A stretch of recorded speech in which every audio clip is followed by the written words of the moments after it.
மாப்ள பாண்டி சண்டே மார்க்கெட்ல இருந்து A to Z எல்லா ஐட்டமும் இங்க இருந்துச்சு. எடுத்த உடனே நம்ம தளபதி டிவிக்கோட ஷர்ட் தாறுமாறு. தளபதி படம் கில்லி இதோ பாருங்க பச்சை கிளி.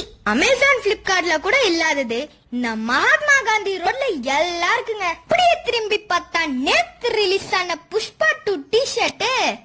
அந்த பக்கம் பார்த்தா 50 rupees டெம்பர் கிளாஸ், இந்த பக்கம் பார்த்தா 60 rupees ஷார்ட்ஸ். அப்படியே நெக்ஸ்ட் கடையில பார்த்தா இங்க பாருங்க சீம் டபாக் டம் டம். இங்க நிறைய decorative items, puja items, hand bags, plastic household items கூட வச்சிருக்காங்க. பாண்டிச்சேரியில ஃப்ளட் வந்துச்சு, குளு குளுன்னு இருக்க பார்த்தா மொட்டை வெயிலுங்க. பாருங்க நம்ம தலைவன் நருட்டோ தத்தே பயோ. You can relate if you are a true anime fan. வாங்குறோமோ இல்லையோ எல்லா கடையிலயும் போஸ்ட் மட்டும் கொடுத்துட்டு ஐ எக்ஸசைஸ் முடிச்சிட்டு வந்து பார்த்தா மழை பெய்யுது. மழையிலயும் கொஞ்சம் கூட கூட்டம் குறையவே இல்லை. நனைஞ்சிட்டே ரூம் போயிட்டோம். பாய்.